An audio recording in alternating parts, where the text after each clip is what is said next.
Ladies and gentlemen, please welcome the next President of the United States, President Donald J. Trump.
Wow. This is a big crowd. This is a big crowd. Thank you very much, everybody. Thank you very much, everybody, and a very big hello to New York and a place called Long Island, which I know very well. And I'm thrilled to be back in the state I love with thousands of proud, patriotic New Yorkers who are really the heart and soul of America. We know that. And the reason I'm here is because it hasn't been done in many decades. It hasn't been done for a long time, but we are going to win New York.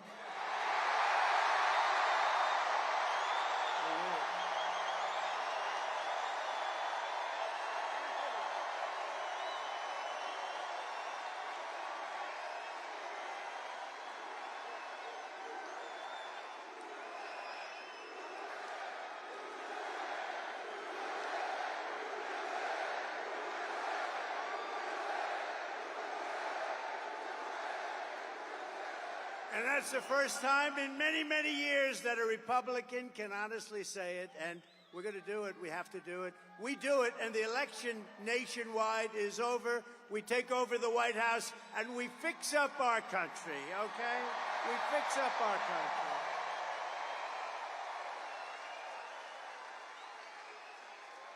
So as you know, 3 days ago, there was yet another assassination attempt on my life. I didn't know I was going to say that.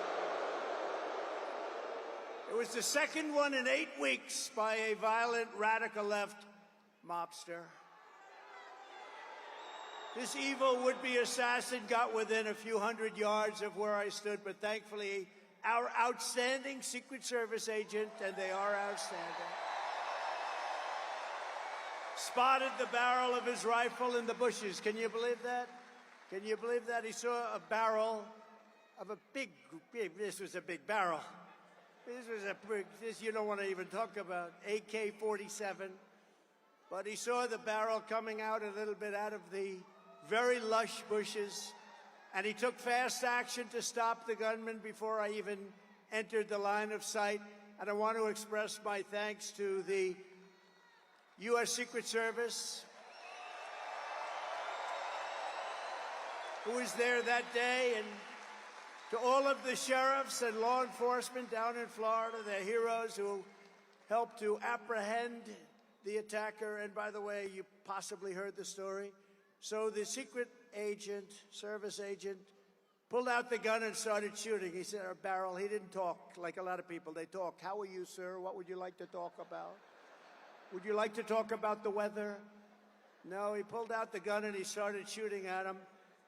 And the villain...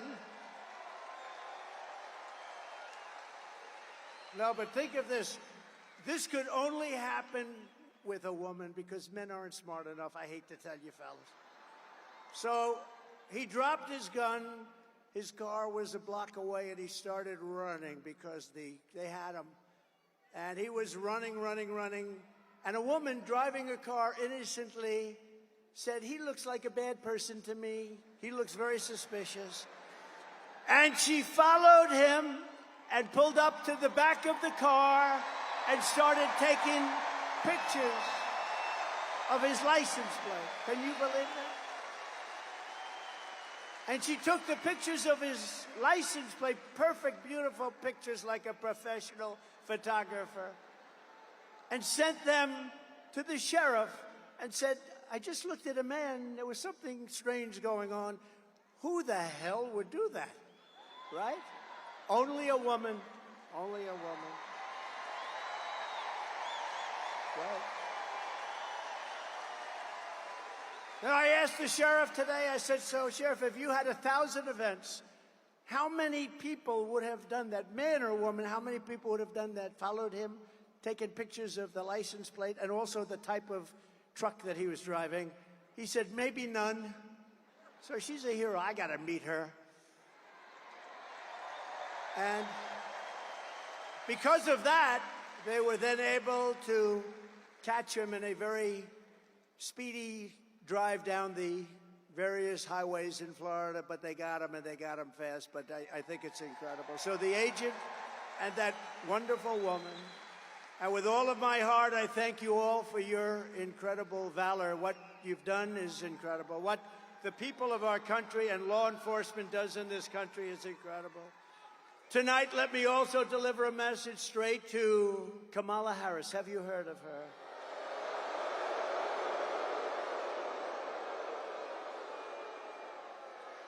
Who, by the way, was just rated by far the most liberal senator in the U.S. Senate, more so even further left than Bernie Sanders and Pocahontas. Pocahontas. She's more so. Elizabeth Warren, she's more left than Bernie Sanders or Elizabeth Warren.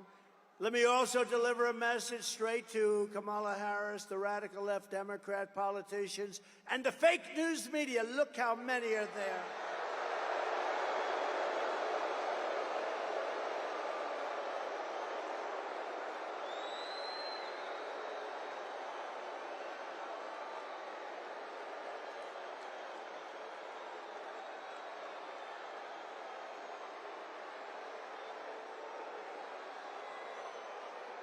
We've got to get our media back in this country. We've got to get them back.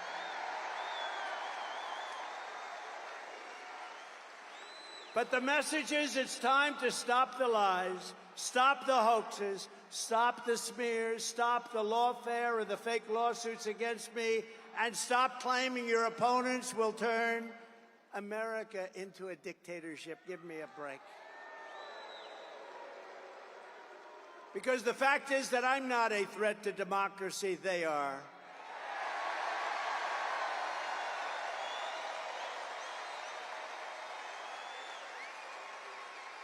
They're doing things in politics that have never been done before in the history of our country.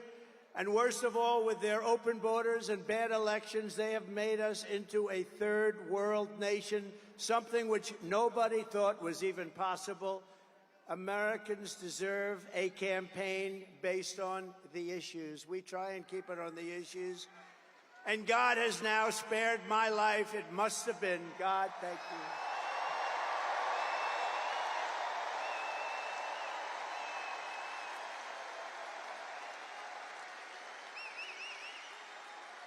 Not once, but twice.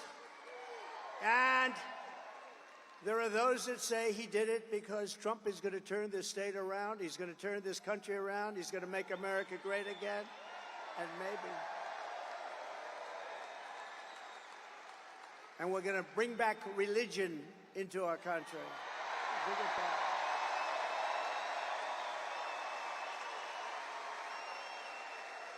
These encounters with death have not broken my will. They have really given me a much bigger and stronger mission. They've only hardened my resolve to use my time on earth to make America great again, for all Americans, to put America first. Going to put America first. Earlier today, I was honored to receive the endorsement of the rank-and-file membership of the Teamsters. I love the Teamsters. They delivered all that concrete for those buildings I built in New York. They delivered the big, heavy, most beautiful trucks you've ever seen. They delivered the concrete in all those buildings I built in New York. But, you know, this hasn't happened in so many decades. We won the overwhelming majority of the local chapters and the members, and as a result, the national organization has refused to endorse the Democrat candidate for the first time in many, many decades. And I also want to thank Teamsters President Sean O'Brien, amazing man, and all of the incredible rank-and-file Teamsters across the country, because this was a surprise. It's automatic. They endorse the Democrats, automatic for many, many decades. But you know what? They said, they looked at her, they said, we're not going there, I'm sorry. These are tough people. And together we will secure our borders, we will protect our workers, we will defend our jobs, we will rebuild our country with American skill and American pride and American labor.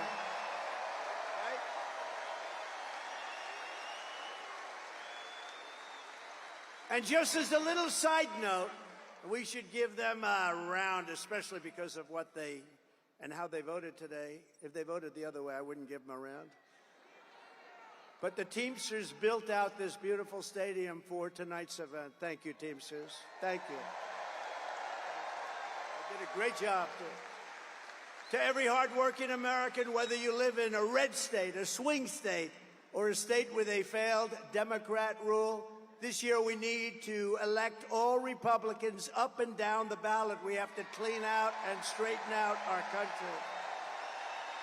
With your vote, we are going to rescue our country. We are going to rescue our Democrat-run states. We are going to start by saving the great state of New York. Is that good?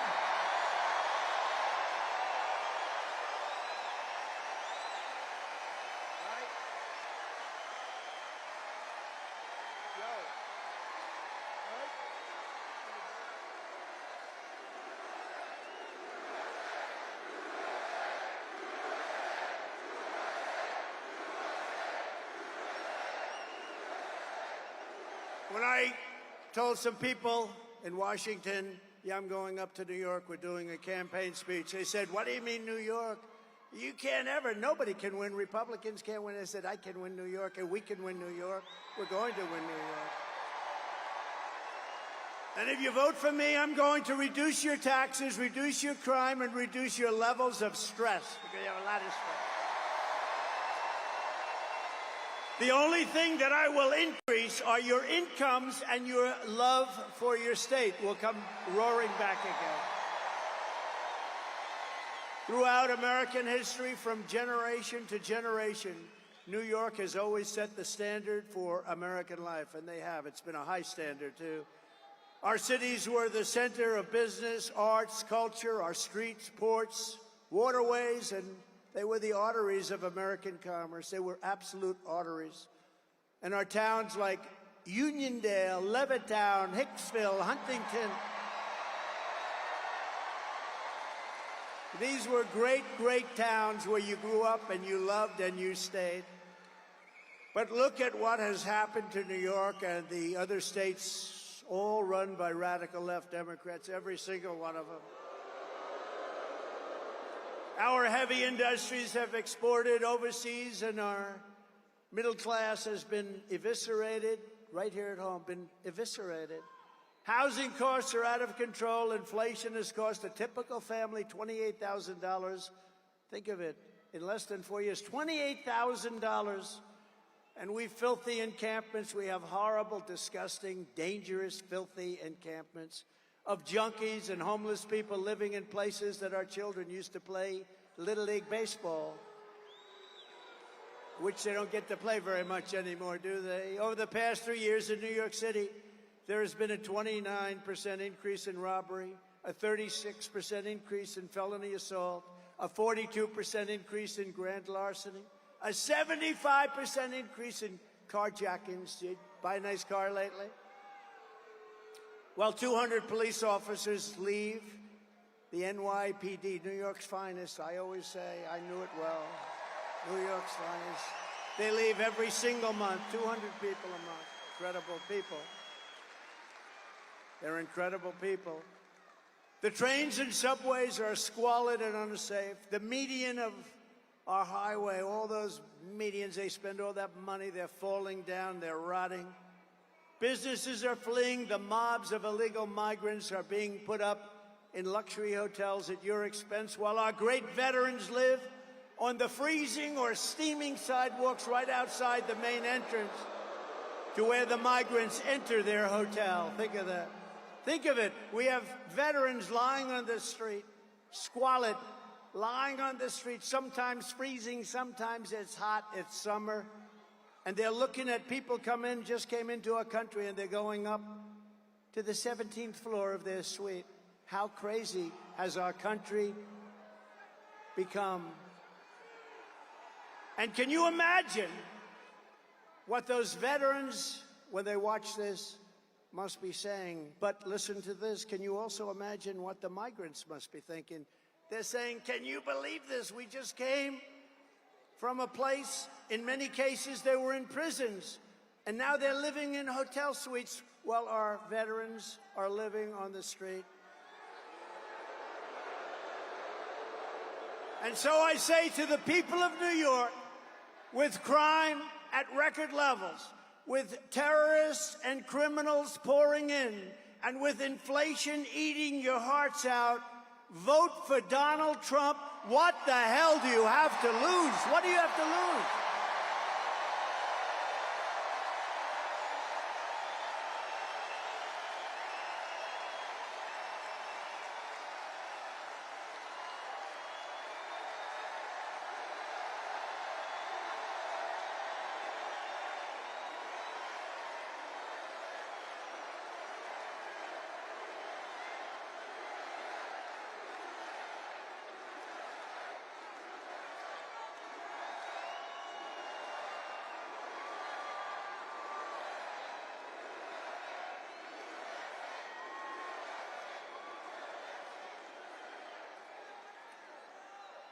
What do you have to lose? Think of it.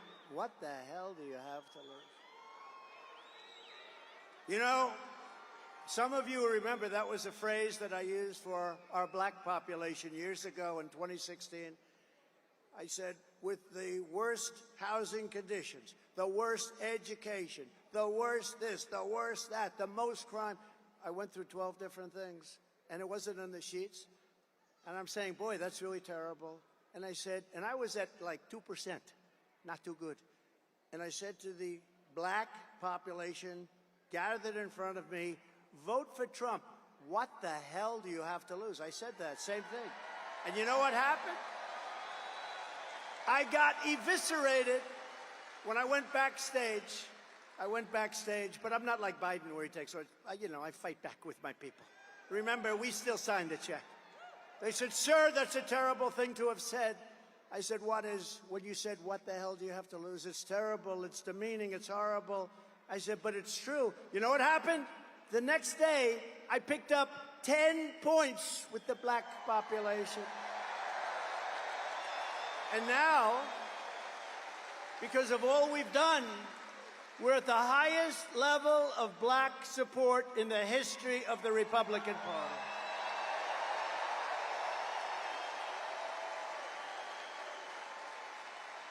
And by the way, the Hispanic support, do we have any Hispanics?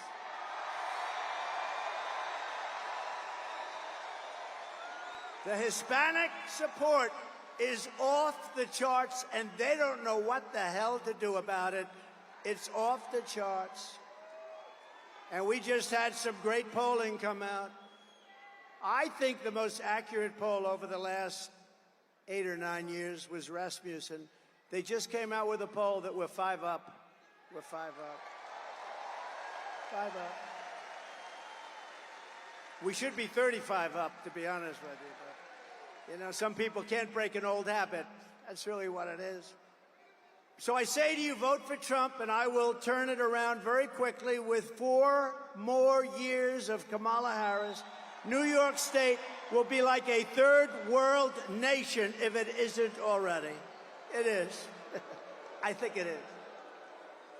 With Trump, the Empire State will once again be the envy of the entire world. We will have no crime, only success. And unlike your current radical Democrat regime, I'm not driven by partisan ideology. I'm driven by results, and I'm driven by New York common sense. It's common sense, right? Right? It's common sense. I like to say the party, this is a great party. I like to say the party is really, we're conservative and all that, right? Who knows? You know what we are? We're really people with common sense. We need walls. We need good elections. We want low taxes. We want great police officers that are well taken care of. We don't want to defund the police. We're the party of common sense more than anything else, and it's picked up a lot of steam. It's true. My first week back in the Oval Office, I will clean up and call up your governor and mayors all across your state, and I will tell them it's time to work together. They're largely Democrats. It's time to work together for the good of the people. Going to do it. And despite all of the persecution I've endured from the corrupt judicial system in New York, it's a corrupt system. I love the people of this state, and I want to give back. I want to give back to you. I've had a great life. I want to give back to you. We're going to give it back to you. We're going to make this city and we're going to make this state incredible again. Together, we will rebuild our roads, bridges, highways, and airports. They're falling apart. They're falling down. We will renovate New York subway. Oh, that's beautiful. I used to go to school on the subway. Can you believe it? I mean, I like to say it's not so long ago, but it probably is. What do you think, Bruce? I guess it is. But my parents would drop me off at a subway, and I'd go to Union Turnpike, or I'd go to wherever They had no fear that I was going to be disappearing. They would take me to a subway, put me on and say, bye, darling, bye. If you do that today, you have about a 75% chance that you'll never see your child again. What the hell has happened here? What has happened? We will renovate the New York subway so that the greatest city in the world finally has, again, the greatest transit system anywhere in the world. You have the basics. We have to clean it. We have to take care of it. We have to give it a little love. And we have to get the criminals the hell out of there. We will once again support our incredible police officers, New York's finest. A lot of them.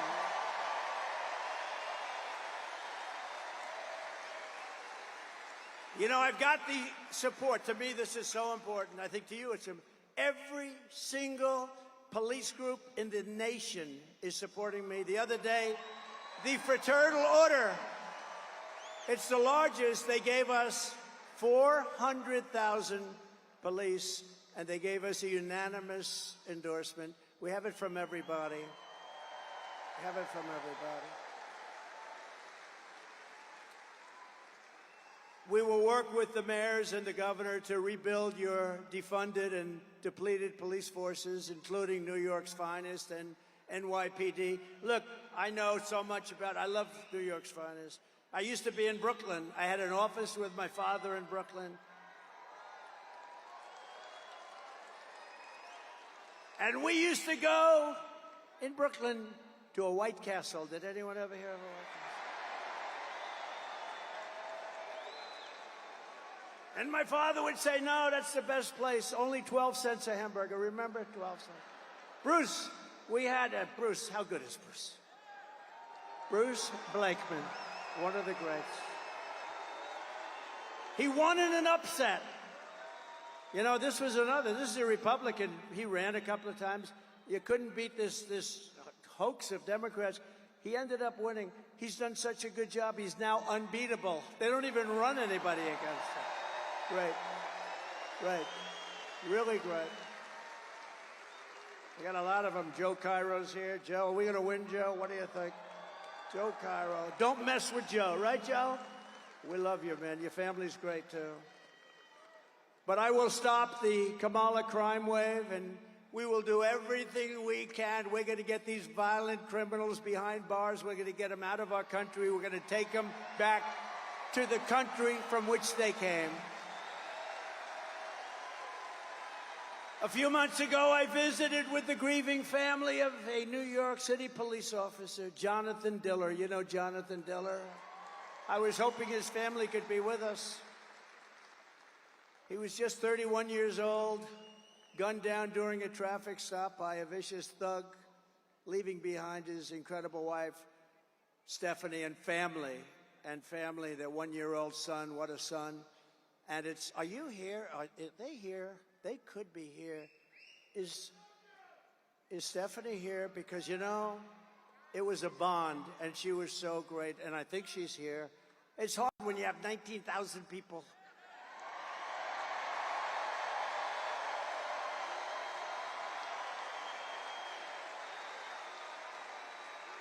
And Stephanie, unlike a lot of my friends, doesn't want adulation. Honestly, what she wants more than she wants her husband back. That's what she wants. She doesn't want adulation. I have other friends. You'd find them. I have other friends. If you said their name, they'd be jumping up. Here I am. Here I am. Stephanie doesn't want that. What a great family. What a great family, and what a great guy he was. The criminal charge was savagely murdering Officer Diller, was previously arrested by the NYPD 21 times, right? 21 times, Bruce. And the accomplice driving the car had been arrested 14 times, but he was actually much worse. He was more vicious. 14 times, but he was actually far more vicious. This is the kind of story we hear every single day under radical Democrat policies like cashless bail, cashless bail. You kill somebody, and you're out on the streets in 2 hours. Cashless bail has been a disaster for our country. Kamala Harris wanted it no matter where she went. She boasted about being the leader of the movement of cashless bail, just like she led the effort to defund the police. You know, she was the leader of the effort to defund the police, and now she's running for president. But a little while ago, like everything else, no fracking, no this, no, she changed her mind. Now she says she likes the police. She can't say love, but she says like. She's made a lot of progress, but you know the first thing that would happen is she will go to defunding the police, if that's even possible to think about. But when I get back into the Oval Office, the madness ends and the law and order is going to return to our country.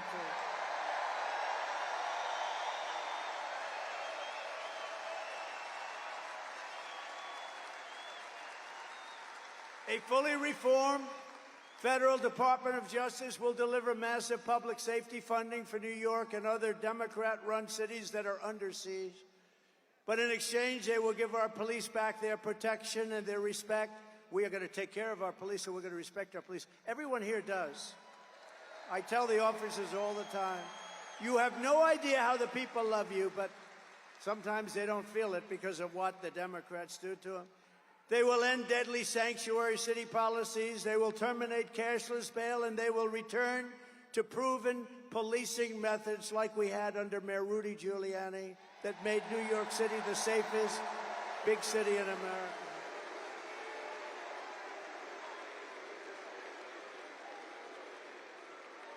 Simultaneously, we are going to make life in New York State affordable again. Little word, affordable. A vote for Kamala Harris is a vote for 4 more years of job losses. Look at what's happening. Businesses that are fleeing, money draining out of your state, and hundreds of thousands of illegal migrants sucking your public resources dry. You know, I've always heard for 20 years, I've heard that New York City has no money, and yet they're going to spend $3 billion on illegal migrants, and they're not getting it from the federal government. You wonder, they never had money, but they have $3 billion to take care of people that came into our country illegally. Doesn't make sense. But under the Trump economic plan, we will cut your energy prices in half within 12 months. Half! Because we have more liquid gold under our feet, and we don't use it. We go to places like Venezuela when we have more than Russia. We have more than Saudi Arabia. You remember I got Anwar approved in Alaska. It's the biggest site anywhere in the world, probably bigger than Saudi Arabia, bigger than Russia. And what did they do? In the first week in office, Ronald Reagan tried so hard he couldn't get it. I got it. The biggest site in the world, Alaska. And in the first week in office, they terminated it. We'll have it back very quickly, I promise you that. We will rapidly defeat inflation. We're going to bring your prices down. All they're doing is they've cut it, but you're up 55 or 60%. People that used to live a nice life 4 years ago, they can't afford an apple. A woman, they showed a picture of a woman the other day. I said, boy, that's sad. That should never happen to her. She went to the counter, the cashier. She had 3 apples. And when she was standing with the cashier, she realized she didn't have enough money for one of the apples, and she took the apple, brought it back, and she bought 2 apples. That shouldn't be happening in our country. That shouldn't be happening in our country. We will cut interest rates, cut insurance costs, and insurance is horrible. And massively, we will cut your taxes again. I gave you the largest tax cut in the history of our country. And we have some to go. Kamala Harris, as you look at her plan, will give you, very simply, the largest tax hike in American history. She's going to lift your taxes. This is the only person I've ever seen, and Biden too. They announced that they're going to raise your taxes, and it's supposed to be good politically. I don't think so. I don't know. I've never seen that, Anthony, before, where they say they're going to raise your taxes. They're going to raise your taxes. To vote for me, I'm going to raise your taxes. Can you believe it? I made a mistake. I shouldn't have done that, because the news will say, vote for me, I'm going to raise it. They're going to say, they're going to attribute it to me. I can't do that. I told our great First Lady I will not be sarcastic anymore. When you joke or when you're sarcastic, the fake news will take a story like that. I'll say, I never said I was going to raise your taxes. Yes. Vote for me, I'll raise your taxes. Kiddingly, kiddingly, kiddingly. These people are the worst. When I imitated